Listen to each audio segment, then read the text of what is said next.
datang di Kampus Pejuang Pendidik, Pendidik Pejuang. Universitas Veteran Bangun Nusantara merupakan institusi pendidikan tinggi yang memiliki motivasi untuk mencetak lulusan yang mandiri, unggul, profesional, berkarakter, dan memiliki nilai-nilai kejuangan.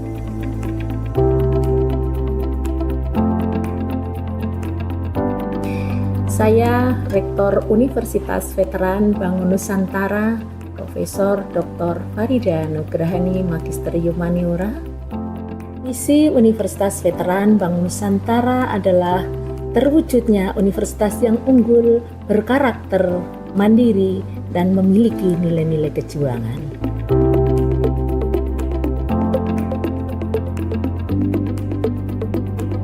Univet bisa, Univet jaya, Univet unggul luar biasa.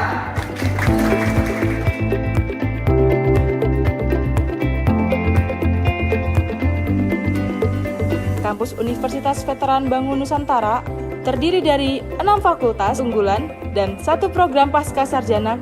Univet Bantara memiliki peringkat ke-97 antar perguruan tinggi se-Indonesia, dilansir melalui website EduRank.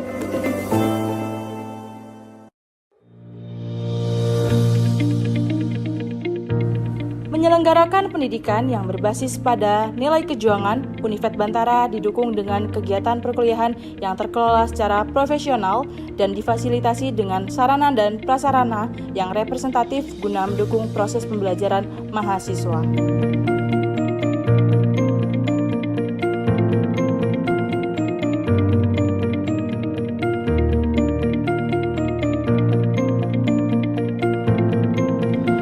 Univet Bantara secara intens melaksanakan penelitian guna menunjang pengembangan iptek dan sosial budaya sekaligus sebagai wadah untuk memberikan kompetensi serta keahlian khusus untuk mahasiswa dalam menyongsong masa depan yang penuh dengan tantangan.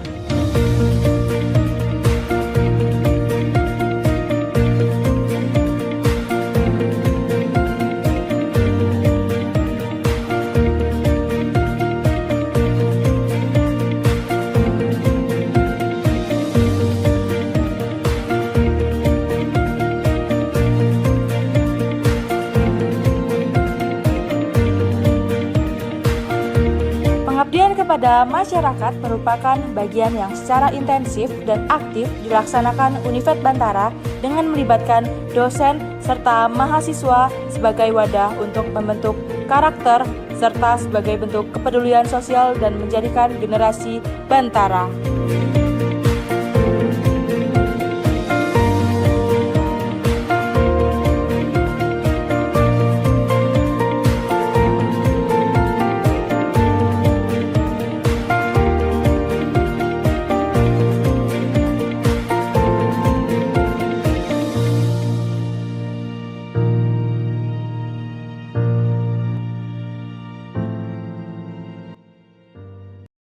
Assalamualaikum warahmatullahi wabarakatuh.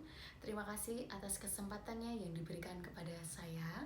Dan hari ini saya akan memaparkan atau mempresentasikan seminar pendidikan profesi guru prajabatan dengan dosen pembimbing Ibu Paramita Purbosari MPD.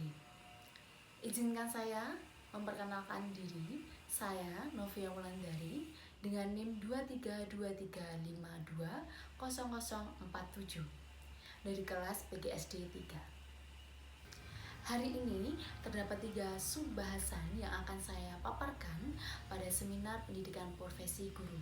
Yang pertama itu ada visi pribadi, yang kedua ada pengalaman belajar selama mengikuti PPG, yang ketiga ada hasil desain pembelajaran. Untuk bahasan yang pertama mengenai visi pribadi, terdapat 3 bagian, yaitu untuk visi untuk pendidikan Indonesia, yang kedua visi untuk sebagai calon guru, dan yang terakhir adalah visi untuk mewujudkan sebagai calon guru. Visi saya untuk pendidikan Indonesia yaitu menciptakan pendidikan yang berkualitas untuk semua anak bangsa Indonesia. Saya mengangkat visi ini karena saya menginginkan pemerataan pendidikan yang berkualitas bagi anak Indonesia dengan berbagai suku dan budaya yang berbeda-beda. Selanjutnya, visi sebagai calon guru. Yang pertama, ada menginspirasi cinta belajar sepanjang hayat. Visi ini saya angkat karena memiliki tujuan untuk memberdayakan semangat belajar sepanjang hayat pada peserta didik dengan menumbuhkan rasa ingin tahu dan kecintaan terhadap pengetahuan dalam diri. Yang kedua, itu ada inovatif dan integrasi teknologi dalam pembelajaran. Visi ini untuk meningkatkan interaktivitas, keterlibatan peserta didik, dan efisiensi proses pembelajaran. Nah, teknologi sendiri juga dapat membantu menjembatani kesenjangan pendidikan yang ada di Indonesia. Dan yang terakhir, menciptakan lingkungan belajar yang inklusif dan inspiratif. Saya sebagai calon guru sangat paham akan perbedaan karakteristik dan latar belakang peserta didik yang ada di sekolah. Sehingga saya memiliki cita-cita untuk menjadi guru yang menjamin lingkungan belajar peserta didik yang memerdekakan. Nah, salah satunya dengan menerapkan inklusivitas. Selanjutnya, visi untuk mewujudkan sebagai calon guru. Jadi terdapat 4 visi untuk mewujudkan sebagai calon guru. Yang pertama, mengembangkan diri melalui pelatihan, workshop, dan kursus lanjutan. Jadi bukan berarti saya sudah menjadi guru profesional, saya harus mengasah keterampilan saya atau soft skill saya dan hard skill saya dengan mengikuti workshop, pelatihan, dan kursus. Selanjutnya, menghargai dan merangkul keragaman karakteristik dan budaya peserta didik, serta mengintegrasikan perspektif budaya yang berbeda dalam rancangan pembelajaran dan implementasinya. Yang ketiga, ada berkolaborasi dengan sesama guru untuk berbagai praktik baik dan solusi inovatif. Jadi saya tidak akan bekerja sendiri, saya akan berkolaborasi dengan guru maupun orang tua. Yang terakhir adalah melakukan refleksi diri secara rutin untuk mengevaluasi dan meningkatkan praktek pengajaran. Pembahasan selanjutnya mengenai pengalaman belajar selama mengikuti PPG. Terdapat 12 mata perkuliahan yang telah saya pelajari dari semester 1 hingga semester 2, yaitu seperti Filosofi Pendidikan Indonesia, Pemahaman Peserta Didik dan Pembelajarannya. Yang ketiga ada Prinsip Pengajaran dan Asesmen 1. Yang keempat, Perspektif Sosial Kultural dalam Pendidikan Indonesia. Yang kelima, Pembelajaran Berdiferensiasi. Yang keenam, Praktek Pengalaman Lapangan 1. Yang ketujuh, Pembelajaran Sosial Emosional. Yang kedelapan, Computational Thinking. Selanjutnya, Computational Thinking atau CT. Yang ke-9, Prinsip Pengajaran dan Asesmen 2. Yang ke-10, Proyek Kepemimpinan. Yang ke-11, Praktik Pengalaman Lapangan 2. Dan yang terakhir, Seminar Pendidikan. Nah, dari 12 mata kuliah yang telah saya ambil dari semester 1 hingga semester 2, saya memilih untuk memperdalam materi pembelajaran prinsip pengajaran dan asesmen. Nah, prinsip pengajaran dan asesmen merupakan salah satu mata kuliah wajib yang ditempuh mahasiswa PPG Prajabatan. Nah, mata kuliah ini terdiri dari 3 topik.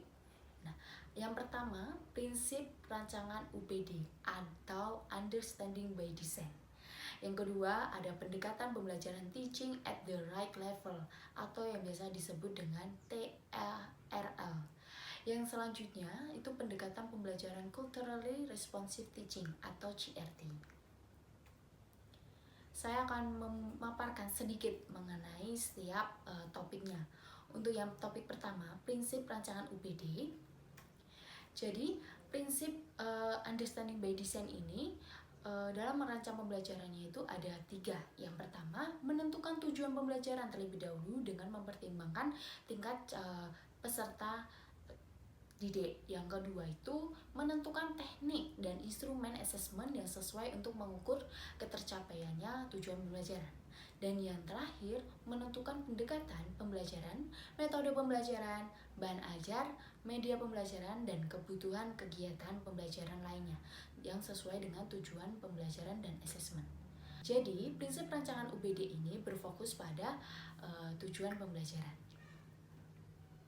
Selanjutnya, saya akan membahas mengenai pendekatan pembelajaran Teaching at the Right Level atau yang biasa disebut TARL.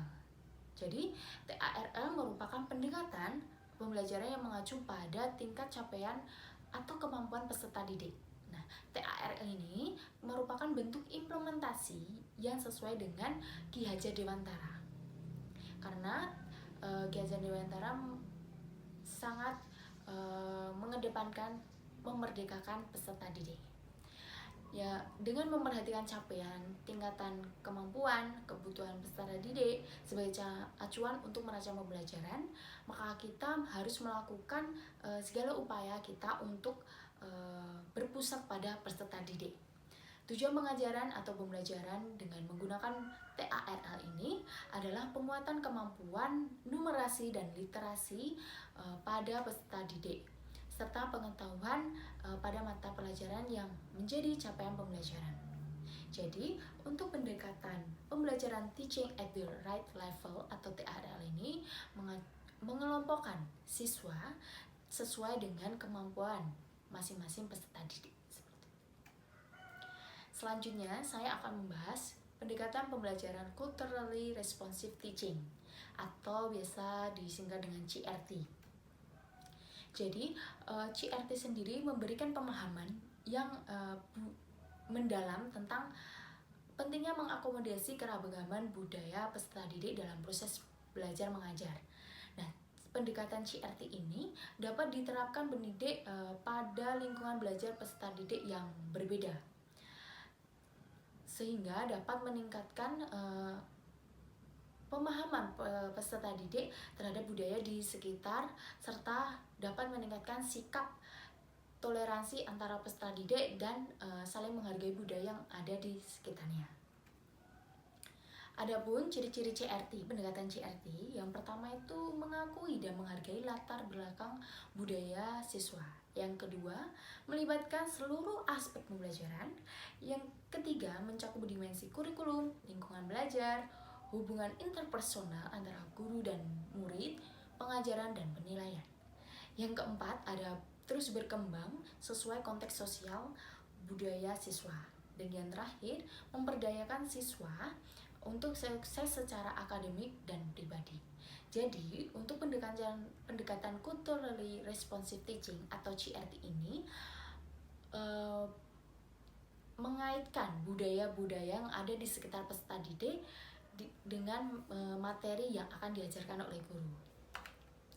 Nah, dari ketiga pendekatan, dari tiga topik tersebut, ada UBD, Teaching at the Right Level atau TARL, dan CRT, saya memilih memperdalam CRT atau Culturally Responsive Teaching. Kenapa saya memilih melakukan atau menerapkan CRT ini dalam peserta didik? Karena yang pertama, itu menghargai budaya peserta didik.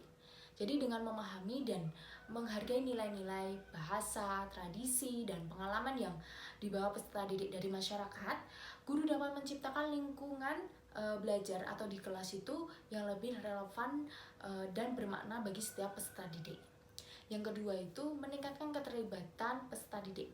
Jadi ketika proses pembelajaran dikaitkan dengan kehidupan nyata dan budaya peserta didik yang pernah mereka alami, mereka lebih cenderung merasa terhubung dengan materi pembelajaran. Nah, hal ini dapat meningkatkan motivasi dan keterlibatan peserta didik dalam proses pembelajaran. Dan yang ketiga itu membantu pembelajaran yang lebih bermakna. Jadi pendekatan ini atau CRT ini mendorong guru untuk menghubungkan konsep-konsep yang diajarkan dengan pengalaman peserta didik. Dengan begitu peserta didik dapat melihat relevansi atau hubungan pembelajaran dengan kehidupan sehari-hari. Selanjutnya, bahasan selanjutnya ada hasil desain pembelajaran.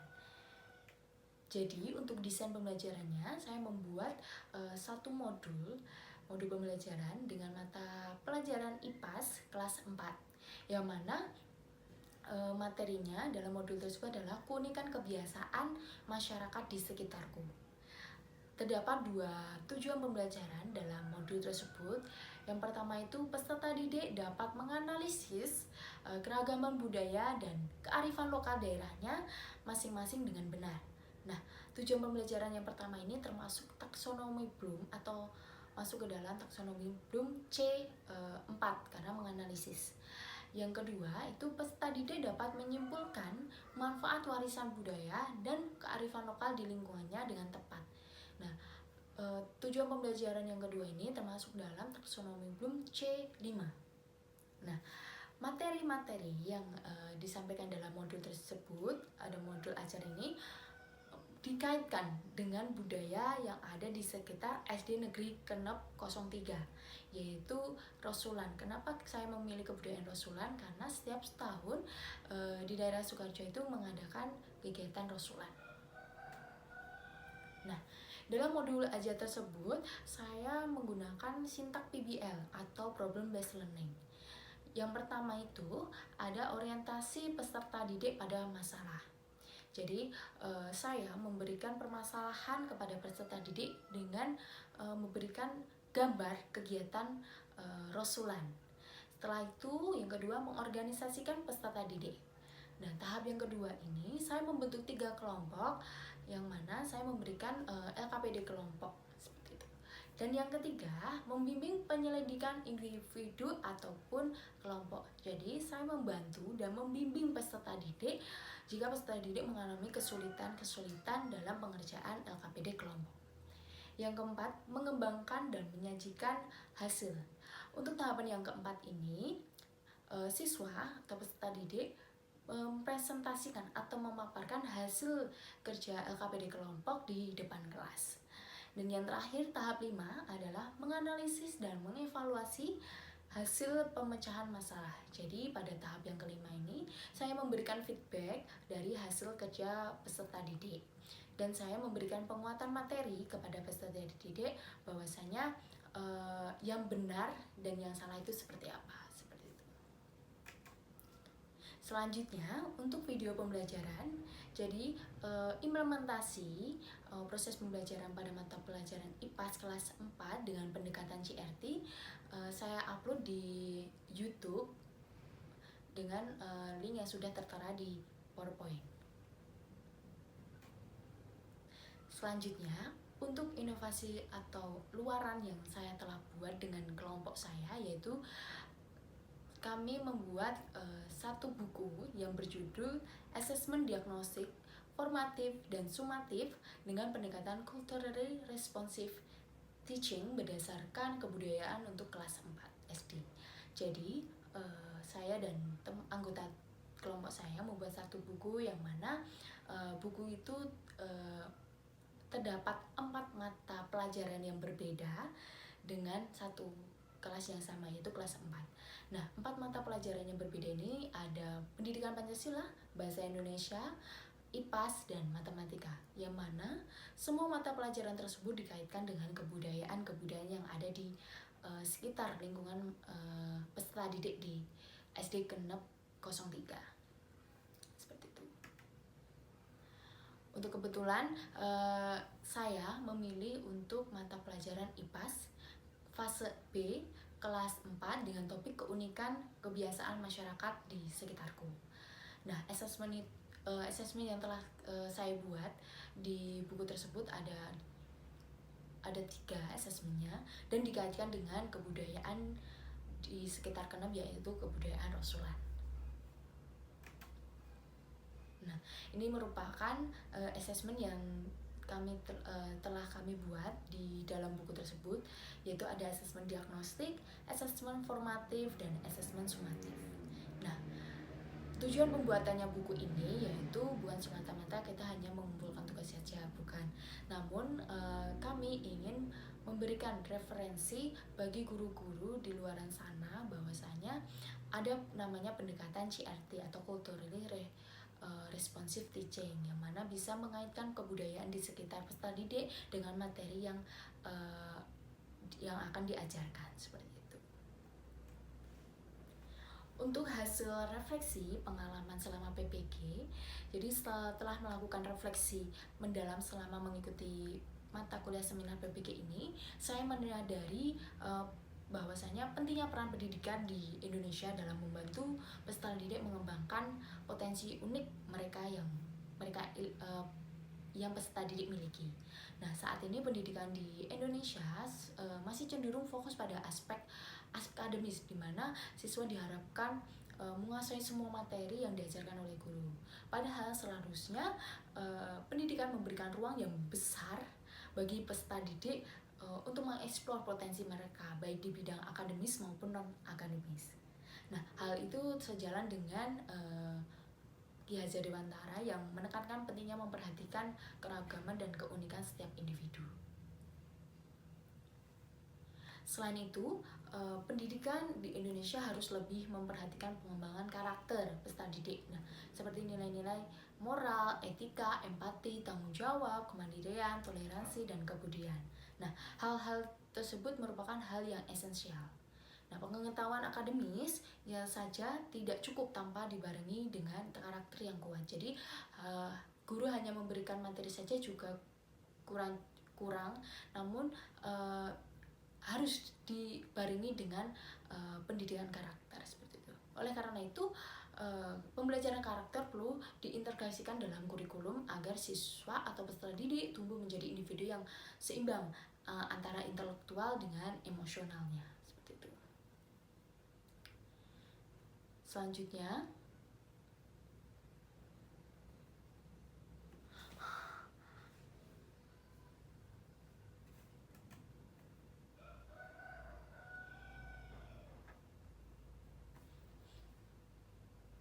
untuk menjadi guru yang profesional, menurut saya itu ada beberapa keterampilan yang harus dimiliki. Yang pertama itu mampu menguasai berbagai strategi pengajaran yang efektif, termasuk penggunaan modal dan metode pembelajaran yang sesuai dengan kebutuhan setiap peserta didik, seperti kemampuan awal, gaya belajar, dan minat mereka.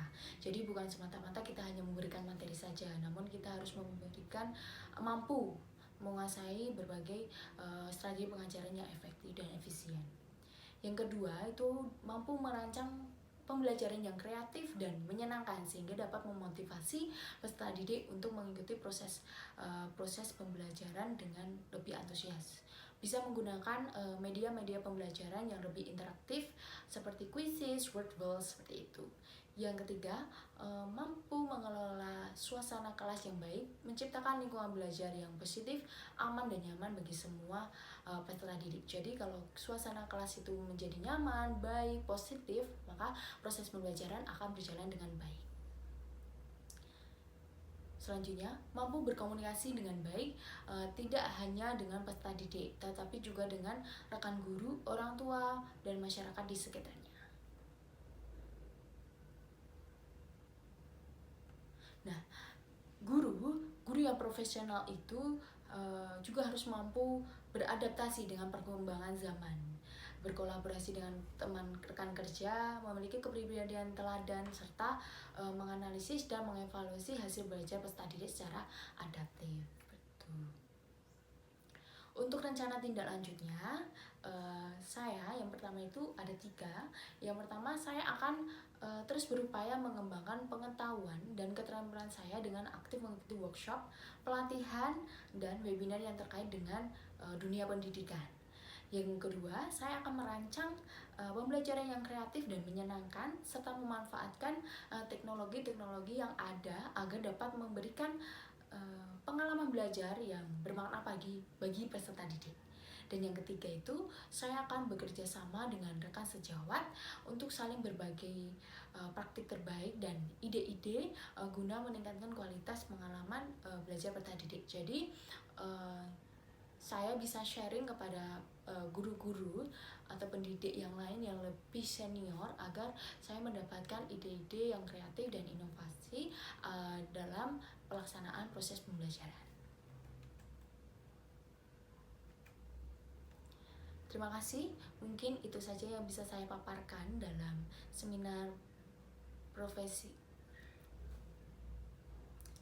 Terima kasih, mungkin itu saja yang bisa saya paparkan dalam seminar pendidikan profesi guru prajabatan. Saya mohon maaf jika ada salah kata. Wassalamualaikum warahmatullahi wabarakatuh.